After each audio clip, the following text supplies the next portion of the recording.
What's going on, everyone? So yesterday, in an absolute shocker, the New York Knicks pulled off an insane trade acquiring Karl Anthony Towns. Now, this came completely out of left field, right? I mean, there wasn't even talk about Karl Anthony Towns potentially being traded. Now, there were conversations of at some point Minnesota's probably going to have to make a decision here. At some point, they're going to have to move off of Rudy Gobert or Karl Anthony Towns. Now, this for Minnesota clearly seems to be a CBA kind of casualty here. That's why Karl Anthony Towns was traded. Plus, it made it easier for the Timberwolves to kind of digest losing Cat because of Naz Reid's emergence, right, and his ability to slide in and play that, kind of Karl Anthony Towns role, but also better and more versatile defensively. So, you kind of see and get it. As far as Julius Randle goes, it's kind of one of those things where, the fit is questionable, and it depends on what type of Julius Randle you get if you're the Minnesota Timberwolves. But I did a whole video diving into Julius Randle and the Minnesota Timberwolves, so go check that out after this video. But in this video, I want to do the same thing, but talk about Karl Anthony Towns on the New York Knicks, because I actually think that this is a much better fit than Julius Randle with the New York Knicks, particularly because Julius Randle is best with the ball in his hands. Now, he is a secondary shot creator for not only himself, but for others, right? And there was already concerns at times about, just Jalen Brunson having to be that guy possession after possession after possession. But now you got guys like Mikal Bridges who are capable of kind of filling in that role. And then you also have OG, who he wants to kind of expand a little more. You kind of give him more opportunity.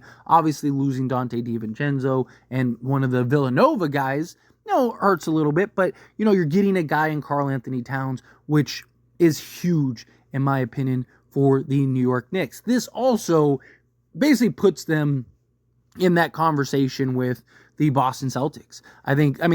That's what this move was to now have them fully in the conversation, if not already, with the Celtics, and arguably make the Knicks, depending on how things shape up, obviously depending on health, potentially the best team in the entire NBA. And I don't think anyone would be shocked if they win an NBA championship. Look at this roster. It is absolutely ridiculous. You got Jalen Brunson, probably start Josh Hart right now, right? You got to imagine. And then Mikal Bridges, OG, and then Karl Anthony Towns. Once Mitchell Robinson gets back, you could easily go Jalen Brunson, Mikal Bridges, OG, then slide Cat to the 4, because he's a guy that could shoot 40+% from three-point range, and then go with a Mitchell Robinson at the 5, and you just have a huge, massive, sizable, versatile lineup, right? You're basically a bigger Boston at that point. Right now, you can compare player for player, but just the size that you have, having a Mikal Bridges as your 2, OG as your 3, and then just the defensive versatility you have there with Cat and Brunson kind of being your primary scorers, right? Now, Karl Anthony Towns isn't the shot creator that Julius Randle is, but better three-point shooter, gives you more size. You could argue he doesn't give you the physicality, right? Like the toughness that Julius Randle gives you.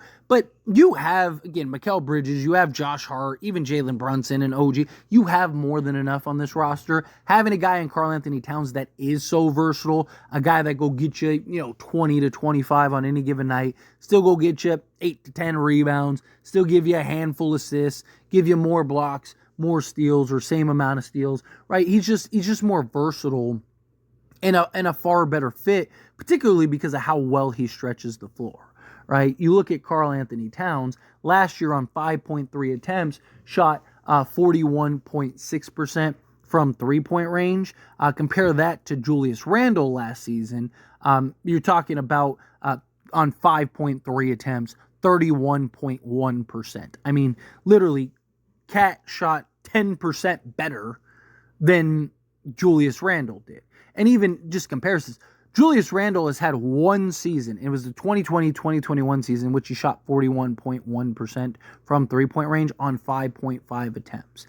Ever since then, his best three-point percentage season, besides that 41%, was in 2018-2019, in which he shot 34.4% on only 2.7 attempts. The 2022-2023 season was his next best, in which he shot 8.3 attempts on 34.3%. He's not a good three-point shooter. He's just not. And it's something that I've talked about. Look, I talked heavily about how the Knicks needed to trade Julius Randle, and I had a lot of Knicks fans push back on me against that and say, like, oh, you clearly don't know the Knicks. You don't know what you're talking about. I'd love to see how they feel now. Because, again, Karl Anthony Towns, he's just the better fit for this team. He just provides what Julius Randle doesn't provide. You could argue you're now missing the playmaking that Julius Randle gives you. But again, Cat is just more overall versatile. His ability to play the 5, his ability to play the 4, right? You don't lose your 4 spot, but you gain a guy that can play the 5.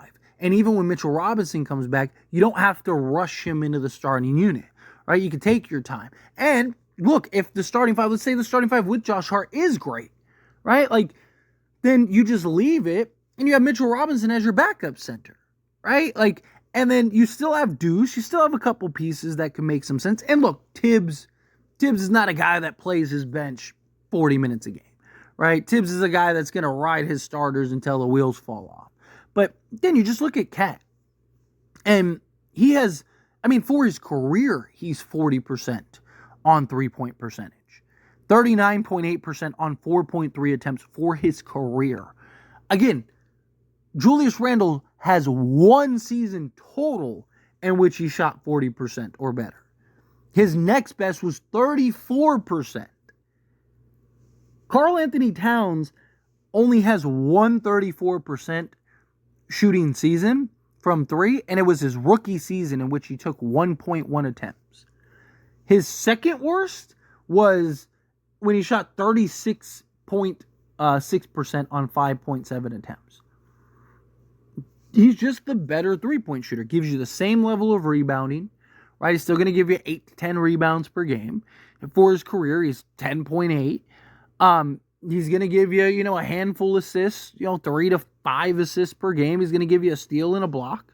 Still going to give you, 22 points per game. But the thing is, like, he will allow guys like Mikal Bridges, like OG, like these guys to just kind of be themselves more than Julius Randle would be. Where Julius Randle, he's best with the ball in his hands, right? He does give you a different look than Cat gives you.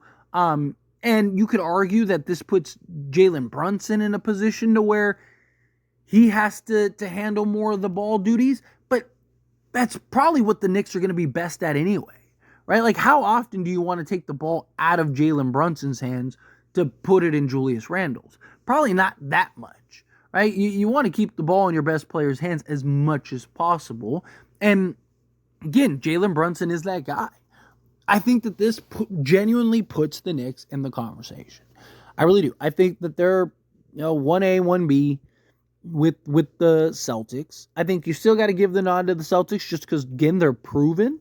And there's still some questions. And the Knicks have several guys that haven't had a great injury history, right? Like, so, and with Tibbs isn't this guy that's like, let's manage minutes and stuff, right? Like, and can Karl Anthony Towns handle New York, right? That's the real question too.